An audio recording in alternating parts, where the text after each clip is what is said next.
అందరికీ నమస్కారం. నా పేరు సింధు. నేను ఈ వీడియో చేయడానికి రీజన్ ఏంటంటే, నిన్నటి నుంచి అందరు నన్ను పనిగట్టుకొని చాలామంది చాలా రకాలుగా వేధిస్తున్నారు through social media. Especially Twitter, YouTube channels, ఇంకా కాంగ్రెస్ పేజెస్లో నన్ను దారుణంగా వేధిస్తున్నారు. ఎందుకు వేధిస్తున్నారు అని అంటే, నేను కేటీఆర్ మనిషిని, కేటీఆర్ పెయిడ్ ఆర్టిస్ట్ని అని మాట్లాడుతున్నారు. నేను ఏ రకంగా కేటీఆర్ మనిషిని చెప్పండి. నేను బీఆర్ఎస్ గవర్నమెంట్ ఉన్నప్పుడు కూడా మాకు సంబంధించిన జాబ్ నోటిఫికేషన్స్, ఇంకా దానికి టీఎస్పీఎస్సీకి సంబంధించిన ఇష్యూస్ మీద మేము కంటిన్యూస్గా ఫైట్ చేస్తూనే వచ్చినాం. గత బీఆర్ఎస్ గవర్నమెంట్ ఉన్నప్పుడు కూడా మేము ఫైట్ చేసినాం, ఇప్పుడు కూడా ఫైట్ చేసినాం. బీఆర్ఎస్ గవర్నమెంట్ ఉన్నప్పుడు మేము కాంగ్రెస్ని అప్రోచ్ అయినాం. మరి అప్పుడు కాంగ్రెస్ని అప్రోచ్ అయినందుకు నేను కాంగ్రెస్కి పెయిడ్ ఆర్టిస్ట్ని అవుతానా? కాంగ్రెస్ వాళ్ళు నన్ను అప్పుడు కొని ఉన్నారా? అప్పుడు లేనిది ఇప్పుడు నేను బీఆర్ఎస్కి పెయిడ్ ఆర్టిస్ట్ని ఎట్లా అవుతాను? అవును, మేము కాంగ్రెస్ పార్టీ దగ్గర మా సమస్యల్ని పెట్టదలుచుకున్నాం. బిఫోర్ ఎలక్షన్స్ పెట్టినాం. సేమ్ టైమ్ బీఆర్ఎస్ దగ్గర కూడా పెట్టదలుచుకున్నాం. బీఆర్ఎస్ దగ్గర కూడా వెళ్ళి మేము మా ప్రాబ్లమ్స్ ఇవి, మీ వల్ల మేము పడిన బాధలు ఇవి, మాకు మీరు వస్తే చేసే సొల్యూషన్స్ ఏంటి అని అడగడం. అట్లా అడగడం ఎంతవరకు తప్పు? నేను బీయింగ్ ఎ పర్సన్ ఒక పార్టీకి సంబంధించి ఒక పార్టీని ఎంచుకోవాలా లేదా అన్నది నా choice. At the same time నేను న్యూట్రల్గా ఉండాలనుకోవడం కూడా నా చాయిస్. ఇప్పుడు మీరు అందరూ అంటున్నారు కదా, నేను బీఆర్ఎస్ పెయిడ్ ఆర్టిస్ట్ అని చెప్పి. ఈ రోజు ఏ ఒక్కరైనా నన్ను ప్రూవ్ చేయగలుగుతారా నేను బీఆర్ఎస్ పెయిడ్ ఆర్టిస్ట్ని అని? నేను ఎక్కడైనా బీఆర్ఎస్ కండువా కప్పుకొని ఉన్నానా? ఏ ఒక్క చోటనైనా నేను బీఆర్ఎస్కి ఓట్ వేయండి అని చెప్పిన దాన్ని ఏ ఒక్కటైనా బయట పెట్టండి. ఈరోజు బయట పెట్టి మాట్లాడండి. బయట పెట్టకుండా ఒక ఆడబిడ్డని పట్టుకొని అడ్డగోలుగా ట్విట్టర్లో, ఫేస్బుక్లో, ఇన్స్టాగ్రామ్లో ఎక్కడంటే అక్కడ ట్రోల్స్ చేస్తున్నారు. ఇది ఎంతవరకు సమంజసమని నేను అడుగుతున్నా. ఎందుకు ట్రోల్ చేస్తున్నారు అంటే, ఇప్పుడు మేము క్వశ్చన్ చేసేది కాంగ్రెస్ గవర్నమెంట్ నిరుద్యోగులకు ఇచ్చిన హామీలనే కదా క్వశ్చన్ చేసేది. దాన్ని మేము క్వశ్చన్ చేస్తే మమ్మల్ని ఇంత టార్చర్ చేస్తారా మీరు? మీకు రైట్స్ ఎవరు ఇచ్చిండ్రు? ఒక పర్సన్ని టార్చర్ చేయాల్సిన రైట్స్ ఎవరు ఇచ్చిండ్రు? తీన్మార్ మల్లన్న అంటాడు శంకిని అని మాట్లాడుతున్నావు. తీన్మార్ మల్లన్న ఏ రకంగా శంకినిగా కనిపిస్తున్నా? నేను ఇదే సమస్యల మీద, ఇదే టీఎస్పీఎస్సీ సమస్యల మీద నేను నీ స్టూడియోకి కూడా వచ్చి మాట్లాడినా. ఆ రోజు నేను శంకిని లాగా కనిపించలేదా నీకు? ఆ రోజేమో నేను దేవతలాగా కనిపించినా, ఈ రోజు శంకిని లాగా కనిపిస్తున్నానా? అయినా కాంగ్రెస్ గవర్నమెంట్కి నిరుద్యోగులందరూ ఈ రోజు ఎందుకు అంత చేదుగా కనిపిస్తున్నారు? ఆ రోజు ప్రతి ఒక్క కాంగ్రెస్ మనిషి మేము ఎక్కడుంటే అక్కడికి వచ్చి మాతో మాట్లాడి ఓట్లు వేయండి, మీకు బీఆర్ఎస్ గవర్నమెంట్ కంటే ఇంకా మంచిగా చేస్తామని మాట్లాడి నమ్మబలికి మాతో ఓట్లు వేయించుకున్నారు కదా. మరి నేను కాంగ్రెస్కి నేను కూడా పనిచేసినాను, బరాబర్ చెప్తున్నా. నేను ఏఐసీసీ వాళ్ళతో కలిసిన వాళ్ళ దగ్గర నేను మాట్లాడినా, మేము బీఆర్ఎస్ వల్ల నష్టపోయినాం, అన్ఎంప్లాయీస్ అందరం నష్టపోయినాం, మళ్ళీ మాకు అట్లాంటి నష్టం కాంగ్రెస్ గవర్నమెంట్లో జరగకూడదు అనే విషయంలో నేను వాళ్ళ దగ్గర మాట్లాడిన. కోదండ రామ్ సార్ దగ్గర కూడా నేను మాట్లాడిన. ప్రతిదీ నేను కోదండ రామ్ సార్ చెప్పిండ్రు ఎలా చేయాలి ఏంటి అని. మేము ఆ ప్రకారంగా చేసినాం, మాట్లాడినాం. అప్పుడు ఎందుకు నేను కాంగ్రెస్ మనిషిని అవ్వలేదు? అప్పుడు ఎందుకు నన్ను కాంగ్రెస్ పెయిడ్ ఆర్టిస్ట్ అని అనలేదు? ఈ రోజు ఎందుకు నన్ను బీఆర్ఎస్ పెయిడ్ ఆర్టిస్ట్ అంటున్నారు? అవును, బీఆర్ఎస్ రూలింగ్లో ఉన్నప్పుడు కాంగ్రెస్ అపోజిషన్ దగ్గరికి మేము వెళ్ళినాము. ఇప్పుడు కాంగ్రెస్ రూలింగ్లో ఉన్నప్పుడు బీఆర్ఎస్ అపోజిషన్ దగ్గరికి వెళ్ళడం తప్ప? ఎట్లా తప్పు అవుతుంది? ఏ రకంగా తప్పు అవుతుందండి అది? అది మాకు ఎందుకు ఇచ్చారు? మాకు ఆ చాయిస్ ఎందుకు ఇచ్చారు? అపోజిషన్ దగ్గరికి వెళ్ళే చాయిస్ ఎందుకు ఇచ్చారు? మేము మిమ్మల్ని అడిగినామా? మిమ్మల్ని మా హామీలు ఎవరు ఇచ్చారు? కాంగ్రెస్ గవర్నమెంటే కదా హామీలు ఇచ్చింది. మరి ఆ హామీలు తీరిస్తే మేము వెళ్ళాం కదా బీఆర్ఎస్ దగ్గరికి, అపోజిషన్ దగ్గరికి మేము వెళ్ళాం కదా. ఈరోజు తీన్మార్ మల్లన్న నువ్వు మాట్లాడుతున్నావు, నువ్వు గెలిచినావు, ఒక ఎమ్మెల్సీగా గెలిచినావు, నీకు ఎవరు ఓట్లు వేస్తే గెలిచినావు? చదువుకున్న గ్రాడ్యుయేట్స్ వేస్తేనే కదా నువ్వు గెలిచింది. అట్లాంటిది నువ్వు ఈరోజు ఒక గ్రాడ్యుయేట్ని పట్టుకొని శంకిని అని మాట్లాడడం ఎంతవరకు కరెక్ట్? నువ్వు ఏ రకంగా అంటున్నావు? నన్ను ప్రూవ్ చేయి, దమ్ముంటే నువ్వు ప్రూవ్ చేయి. పవర్ నీ దగ్గర ఉంది, కాంగ్రెస్ గవర్నమెంట్ రూలింగ్ లో ఉంది, పవర్ ఉంది, ప్రూవ్ చేయండి. నేను ఏ బీఆర్ఎస్ నాయకుడి దగ్గర పైసలు తీసుకున్నా అనేది మీరు ప్రూవ్ చేయండి. బరాబర్ నేను దేనికైనా సిద్ధంగా ఉంటా. ఈరోజు ఏమి తెలియకుండా ఇష్టంగా ఒక ఆడబిడ్డని పట్టుకొని ట్రోల్ చేస్తే ఇంకోసారి కాంగ్రెస్ గవర్నమెంట్ని క్వశ్చన్ చేయదని మీరు అనుకుంటున్నారా? ఇట్లా ఎంతకాలం భయపెట్టి అణచివేస్తారు నిరుద్యోగుల్ని? సరే, నేను ఒక్కదాన్నంటే వచ్చి నా కాంగ్రెస్ మీద కోపం ఉండి నేనేదో చేస్తున్నా అనుకోవచ్చు. మరి నిన్న వచ్చిన 1000 మంది నిరుద్యోగులు ఎవరిని చూసి వచ్చిరు? ఎవరు రెచ్చగొడితే వచ్చిరు?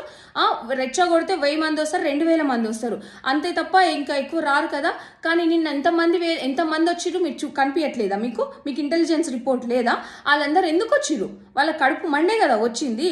ఒకరు రెచ్చగొడితే రెచ్చిపోయి రావడానికి వాళ్ళు ఏమి ఇది కాదు కదా. అందరూ ఎడ్యుకేటెడ్, వాళ్ళకి తెలుసు ఎవరు రెచ్చగొడుతున్నారు, ఎవరు రెచ్చగొట్టట్లేదని వాళ్ళకి తెలుసు కదా. సరే, కొంతమంది అంటే ఫాలోవర్స్ ఉంటారేమో, మరి మిగిలిన వాళ్ళందరి గురించి ఏం చెప్తాం? వాళ్ళకి సమాధానం చెప్పండి. ఎందుకు సమాధానం చెప్పట్లే? ఏమన్నా అంటే కొంచెం ముందుకొచ్చి క్వశ్చన్ చేస్తే కాంగ్రెస్ వాళ్ళు చేసేది మెంటల్గా మానసికంగా ఎంత టార్చర్ చేయాలో అంత టార్చర్ చేస్తున్నారు. నేను చెప్తున్నా, మీరు ఏ రకంగా ఎంత టార్చర్ చేసినా కానీ నేను తగ్గేది లేదు. ఎందుకు తగ్గాలండి? నేనేం తప్పు చేసా? మేము మా శాంతియుత నిరసన తెలుపుకోవడం ఇట్స్ ఆర్ ఫండమెంటల్ రైట్. మీ గవర్నమెంట్ ఎందుకు వైలేట్ చేసింది మా ఫండమెంటల్ రైట్ని? అంతమంది పోలీసులను పెట్టి ఎక్కడక్కడ ఎందుకు అరెస్ట్ చేయించింది? అంటే నిరుద్యోగులకు భయపడే కదా అరెస్ట్ చేయించింది. అంత భయం ఉన్న వాళ్ళు, మీరు అంత భయం ఉన్నప్పుడు మరి అంత ఛాన్స్ ఇవ్వద్దు నిరుద్యోగులకి. ఎందుకు ఇస్తున్నారు మీరు ఛాన్స్? రోడ్ల మీదకి రావాలని ఎందుకు ఇస్తున్నారు? ఈరోజు మాట్లాడుతున్నారు నేను బీఆర్ఎస్ దగ్గర పోయినా చేసినా అని. నేను ఏ ఒక్క కాంగ్రెస్ నాయకుడిని కలవలేదా? చూడలేదా? నేను ఏ ఒక్క కాంగ్రెస్ నాయకుడు నేను చూపియాలా ఏ కాంగ్రెస్ నాయకులు నేను కలిసినానో? అంతేందుకు ఈరోజు రియాజ్ అనేటోడు మాట్లాడతాడు, స్టేటస్లు పెడతాడు నా గురించి. ఆ రియాజ్ అనే వ్యక్తి దగ్గర ఎన్నిసార్లు నాకు ఫోన్ చేసి నేను రమ్మంటే ఆయన ఇన్స్టిట్యూట్ దగ్గరికి వెళ్ళినా, ఇది ఎట్లా చేద్దామమ్మా, నెక్స్ట్ అట్లా చేద్దామమ్మా, మీరు కాంగ్రెస్కి ఓట్లు వేయండి అమ్మా అని ఎన్నిసార్లు ఫోన్ చేసి పిలిపించిండు రియాజ్. అది ఎవరు మాట్లాడరా? ఇప్పుడు అదేం అవసరం లేదా మీకు? అంటే ఇప్పుడు మీకు ఎగెన్స్ట్గా పోతున్నామన్న ఉద్దేశంతో మా మీద ఏదో బురద జల్లితే బట్టగాల్చి మీదేస్తే మేము కామ్గా ఉంటామని మీరు అనుకుంటున్నారా? ఎంతవరకు కరెక్ట్? అదే మేము కూడా బట్టగాల్చి మీద వేయాలనుకుంటే చాలా మంది మీద వేస్తామండి.